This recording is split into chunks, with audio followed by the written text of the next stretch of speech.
Hello and welcome to On Top of PR. I'm your host, Jason Mudd. Today we're joined by Mark Sherwood. Mark is the Deputy Executive Director of Marketing at Detroit Public School Communities.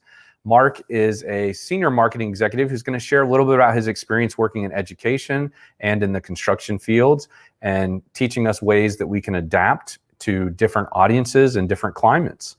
Mark is somebody I've known for many years, and you're going to enjoy getting to know him better as he shares some of his smarts and insight from his 20-plus year career. And without any further ado, let's get you on top of PR. Welcome to On Top of PR with Jason Mudd, presented by Review Maxer. Hello and welcome to On Top of PR. I'm your host, Jason Mudd with Axia Public Relations. I'm joined today by Mark Sherwood, an engineer turned marketer, and thrilled to have him on the show today. Mark, welcome to the show. Glad you're here. Hey, it's good to see you, Jason. Glad I can be here. Yeah, we're glad you're here too. So, Mark, let me introduce you briefly, and then I'll let you do a little bit of a deeper introduction. But Mark, you are the Deputy Executive Director of Marketing for Detroit Public Schools Community. You develop and manage annual marketing and communication strategies, staff, budgets, research, competitive analysis, and surveys. And so you started out in engineering and then landed into the marketing corporate communications. Give us a brief summary of your transition and your process of landing where you are now. Yeah, so years ago, I had an opportunity to, coming out of college, most of my focus was in industrial engineering and technology. Had an opportunity in Florida to work for a small firm and develop electrical components and design them. And before long, management came to me and said, hey, we need our help with some brochure development and postcards and our trade shows. And so very quickly into my young career, I discovered I liked marketing much more than I liked engineering. Mm-hmm. And from that day on, the bug bit me, and I pursued and tried to learn as much as possible from all the design tools at that day and time, and graphic design and layout and copy work. But mind you, even when I was in college, I had an opportunity. I took some design courses, graphic design courses, but I also wrote for the school newspaper. I went to Central Michigan. I think at the time was a top 5 newspaper. So I got an opportunity to learn how to write and understand, get some early lessons even from a promotional or even a PR or a journalist side of things. So well, that's how I got started too, in the journalism side, and then somebody exposed me to doing PR. I was very reluctant, but discovered I had a passion for it and loved helping people tell their stories. So I absolutely get that, Mark. So so Mark, you are basically a native of Michigan. You moved to Florida. Now you're back in Michigan. And sounds like you have a very interesting job. So I guess kind of tell us a little bit about your mission and focus in your current role. Sure.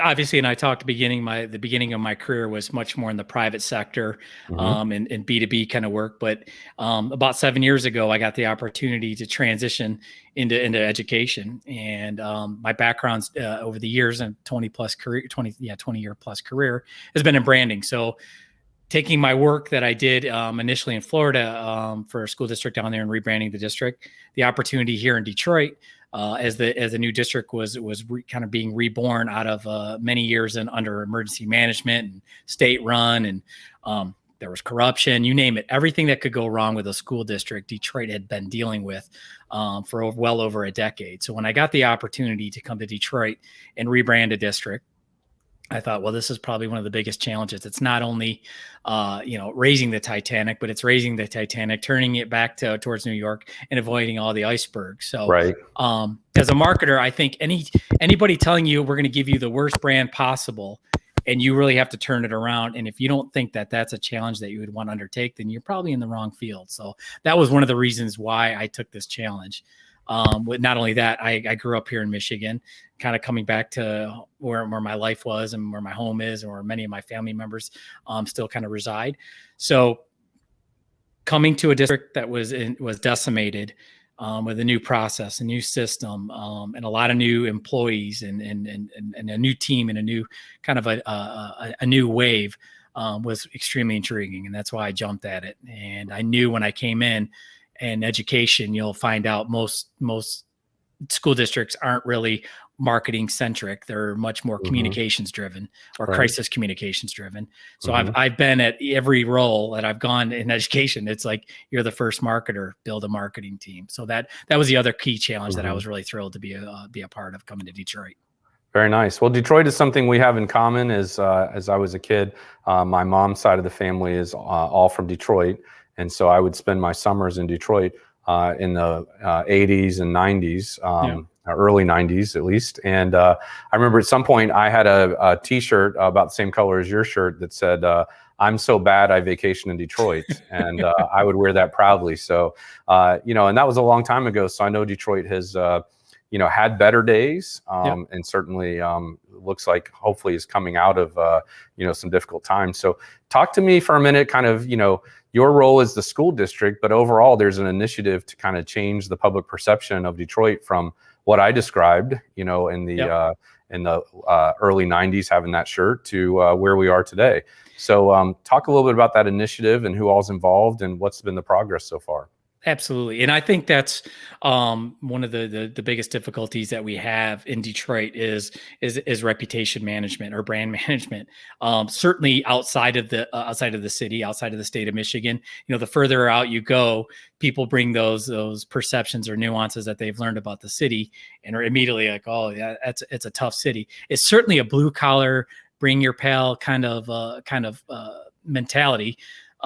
But the city has gone through some great revitalization, and not only in its downtown areas, but some in certain neighborhoods. You're starting to see the kind of growth that my parents probably experienced in the 50s and the 60s. At that time, the school district was one of the premier school districts in the country. It was kind of the model public education school district. People from LA and New York and Chicago will come to Detroit to kind of see how they managed it, because they certainly were at the Industrial Revolution earlier in the previous century. It was at some point well over 250,000 students, so it's one of the largest in the country. Okay. Now, because of some of the issues that happened for many years in the not only in the community and some of the blight of the community, some of the infrastructure and the investment, it certainly takes an impact on the schools. So when I had this chance to come back and work, the first thing that I had to take as far as to do is build a team around myself, kind of almost like an in-house agency, which has taken a little bit of time, but then also come out of it basing what our strategic plan is and trying to take those some of those key strategic plan elements and kind of start wrapping them into a new branding process. Give something that people can gravitate towards. I always talk internally about brand promise and brand actions and making sure that they align. And when they don't align, obviously brand equity, I don't need to train you, but brand equity goes down.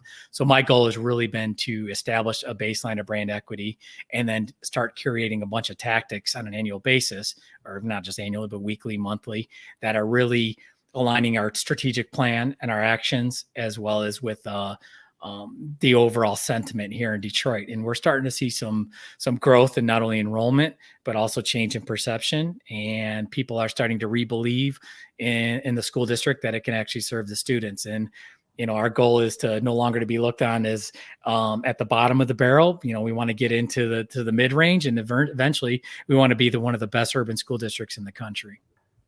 Mark, thanks for sharing that. I've got a lot of questions, but let's hold those for we take a quick break here, and we'll be right back after this message. You're listening to On Top of PR with your host, Jason Mudd. Jason is a trusted advisor to some of America's most admired and fastest growing brands. He is the managing partner at Axia Public Relations, a PR agency that guides news, social, and web strategies for national companies. And now, back to the show. Welcome back to On Top of PR. I'm your host, Jason Mudd. We're joined by Mark Sherwood.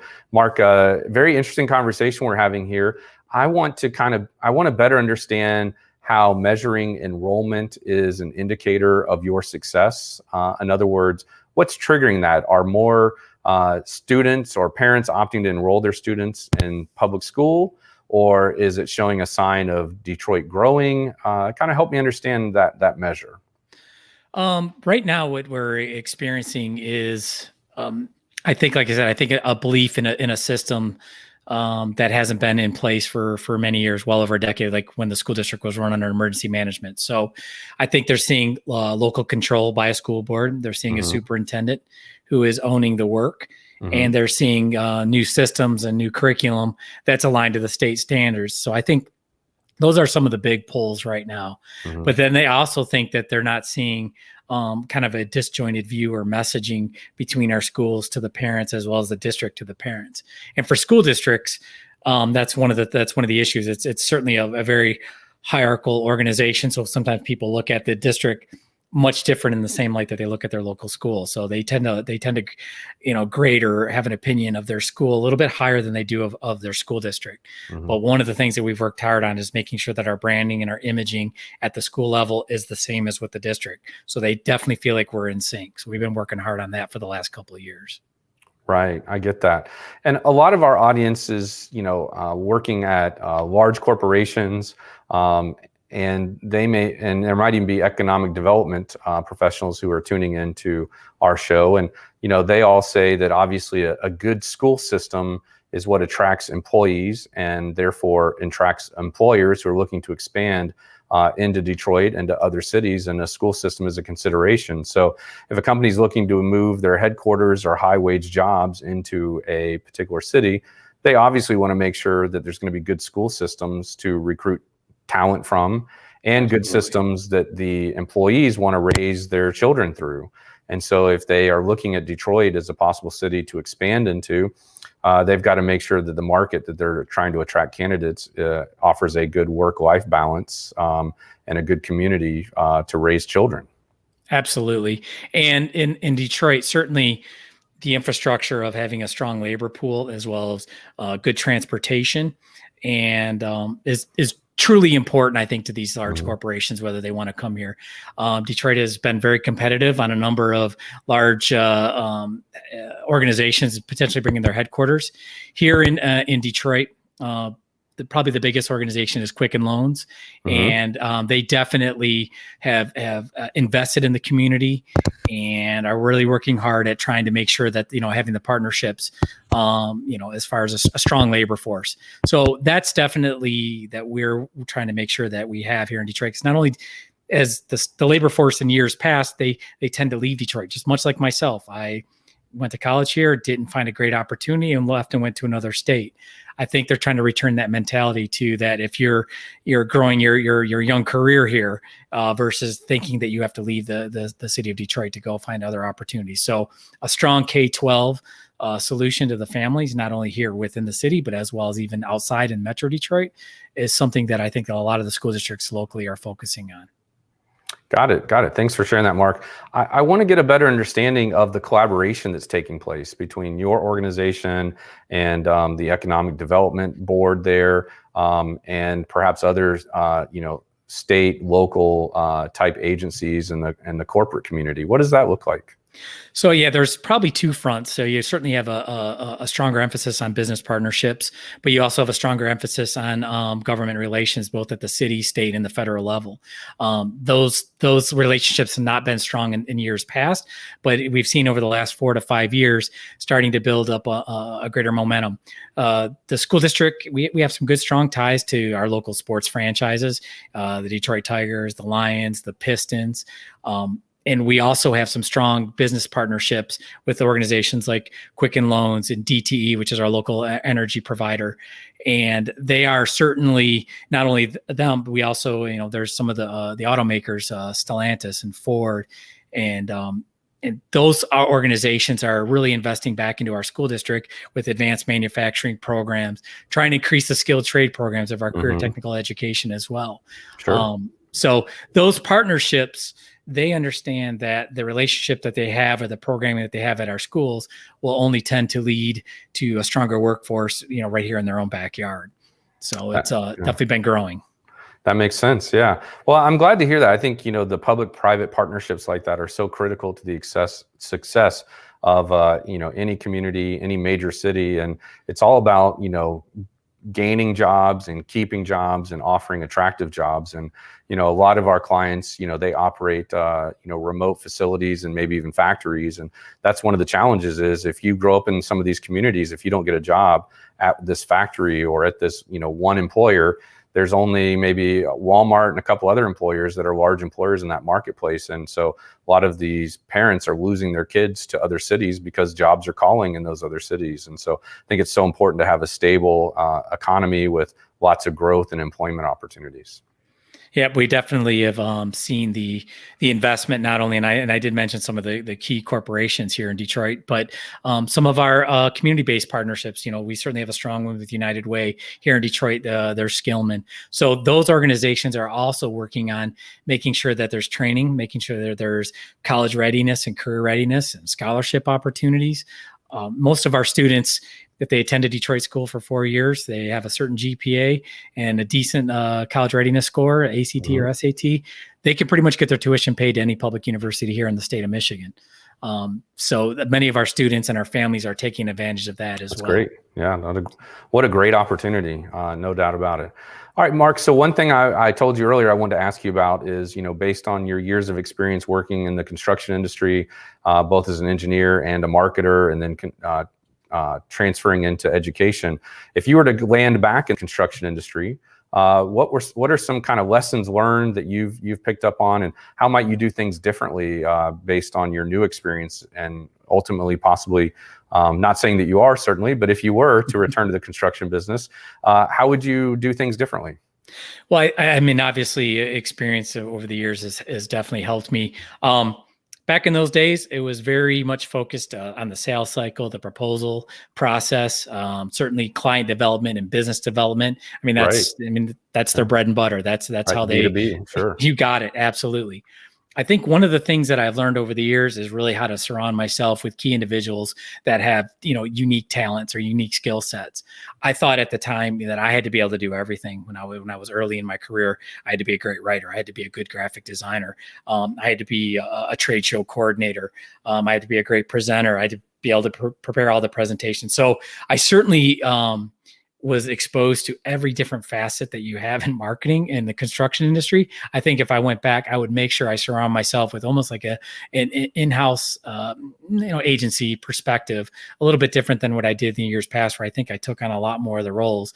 Whereas I think segmenting it amongst a team, and then at the same time, also partnering with the right kind of agencies or organizations for some key high-level initiatives, whether it was if you're going into a new marketplace or you're really trying to capture a sector, let's say it was in government or if it was in pharmaceutical or something. I definitely think there's bonuses to partnering with the right kind of firm that can help bring that thought leadership or that outside kind of an unbiased viewpoint of how you could have your best success. And I think at times, within an organization, we tend to, we have our own biases on what we think is going to work. Right. And we forget to ask ourselves on a daily basis, like, is there somebody on the outside could help me get there better, faster, quicker, more efficient? And do I have the funding to be able to do that? So I think in the construction industry, the funding is there if the company is doing successful. So you got to know when to pull an agency support or a key thought partner in. At times, I think I would do that a little bit more on the construction side as well. Yeah, you're reminding me, Bill Gates says, do what you do best and outsource the rest. Yep. And that's, I think, what I'm kind of hearing you describe. So, Mark, in closing here, it's 3 years from today, you and I are having a conversation and you're really happy with your progress, both personally and professionally. What has happened in those 3 years to make you so happy, Mark? I would probably say, well, first of all, in the current role, professional role I am, the brand has really taken hold. It's seen, double-digit growth in terms of how the confidence that we have. We've seen enrollment growth here in Detroit, and it's matching kind of the revitalization that's going on. I don't want to say it's a renaissance, but some people call it a renaissance here in Detroit, much like in some of the other urban cities around the country. So, but 3 years from now, I kind of judge myself on my previous brands, and I always kind of look back and think, are they still in place? Are they growing? Are they successful? And that with the same brand that I own now, I want to see it in a successful place when I decide to go on to a different brand opportunity. I've been thankful throughout my career that almost every brand that I've had a chance to create is still being in play almost pretty much in line with what I created at that time. So I take pride in that. And again, I think 3 years from now, if the brand is still operating and growing and other people are utilizing the tool sets that I have given them, then I think my job is done here. And who knows where I'll be in the next phase of my career. Mark, that's awesome. I love that your thought process is very long-term and you're thinking legacy, even this early in your career and even in the earlier, roles that you've had at different organizations. So I'm sure those companies are very much benefiting from the work you did then and even benefiting on that work now. So that's great. Mark, I want to thank you for being on the show today. This was a great episode. Thrilled to have you. Thank you for sharing your smarts and your experience with our audience. And with that, that's another episode of On Top of PR. And if you're interested in connecting with Mark, we'll put his contact information in the show notes so you can get a hold of him. I'm sure he's active on LinkedIn as well. And again, Mark, thank you for joining us on the show today. This has been another episode of On Top of PR, where we're talking the latest topics, tips, and trends in the public relations profession to help you and your company thrive and survive in the most interesting times. So again, thank you for your listening or watching this episode. And if it was helpful to you, I hope you'll share it with a colleague, and they'll be thanking you for sharing it, as am I. Be well. This has been On Top of PR with Jason Mudd, presented by ReviewMaxer. Be sure to subscribe so you don't miss an episode, and check out past shows at ontopofpr.com.